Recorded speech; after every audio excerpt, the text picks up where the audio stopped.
Hello class.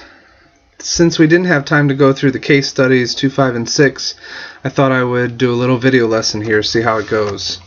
We're going to start with case study number 2, and I'm just going to go through the answers to the different questions. Number 1, what is an EIA test or the ELISA test?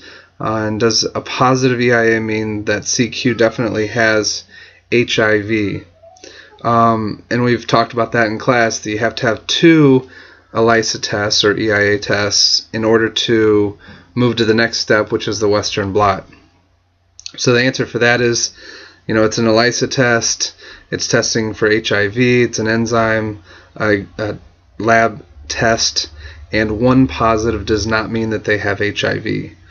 So number 2, you explain the CQ that one of her tests needs to be repeated, the ELISA test needs to be repeated, and you wouldn't tell her that first one was positive because you need to have 2 positives in order for it to be confirmed. And then it goes on, the scenario continues, the physician informs that CQ's Western blot is positive and that she does in fact have HIV. She goes on to discuss her situation, divorce, and she's only been with one man since then, and is upset. And so number 3, CQ's statement is based on 3 assumptions: that J is HIV positive, that he withheld that, and that he intentionally tried to infect her with it through unprotected sex. And how would you counsel her? The big thing is to recognize that those are assumptions and that there's windows where people may not be aware that they're HIV positive, and therefore, because they may not be aware of it, they don't do it intentionally, and it was potentially an accident. So you try and calm them down and offer them education that provides maybe a different picture of reality. 4, in addition to offering alternative explanations and exploring options, what is the most important role at this time? And it is patient support. This could be a variety of different answers, but patient support, education, and safety. Because as we mentioned before, and I think it comes up in one of the other questions about suicide as being, with such a diagnosis, that suicide ends up being a potential risk for patients. Number 5, identify at least 3 nursing issues related to CQ's care. At this point, it's not an infectious risk. Okay, I don't want those to be a part of these answers. They are not at risk for increased infection. Their immune system has not been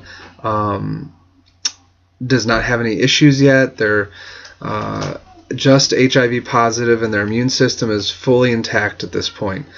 So they should not be at any risk for infection. So we're looking at nursing issues being such as suicide, mental support, coping mechanisms, things like that are more related around her psychological versus her body, her physiological issues.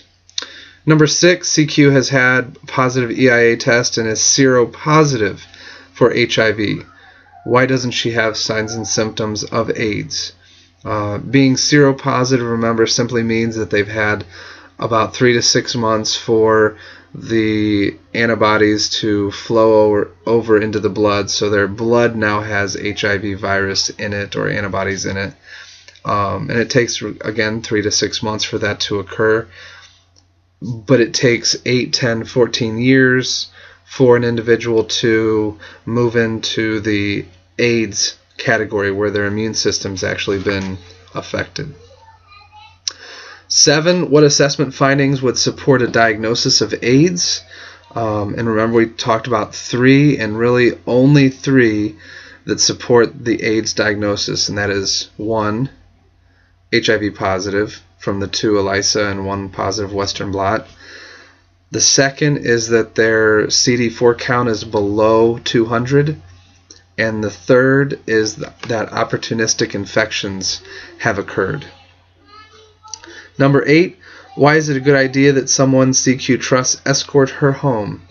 And that should be somewhat obvious as to the suicide risk and coping mechanism problems and that kind of thing from the new diagnosis. And the scenario continues. CQ gives you the name and phone number of a relative she wants you to call. You remain with her until she leaves with her relative. And has CQ's right to privacy been violated? Why or why not? Really, that answer is no. Their right to privacy has not been violated because they requested, they gave you the number, they're giving you consent in doing so to call. Now, I still would encourage that individual, that patient, to call, say, hey, I'll stay with you, but I'd like for you to call and just ask your family member to come and go home with you. 10. CQ returns to the office 4 days later to discuss her diagnosis. What issues will you discuss with her at this time? And again, this is not revolving around more than likely an infectious problem at this point. This is coping mechanisms. This is changing lifestyles so their immune system, they get into a habit of being more healthy. Lower stress, better diet, exercise, rest, those kinds of things. And again, safety, psychological safety. 11. Does CQ have a legal responsibility to inform J of her HIV status? And the answer is yes, she does. She absolutely has a legal responsibility to do that. 2 weeks later, CQ visits the office, asks to speak with you in private, and the scenario ends with the last little paragraph there. So, happy, funny ending on that one. And that's the end of case study number 2. I'm going to make another video for 5 and 6.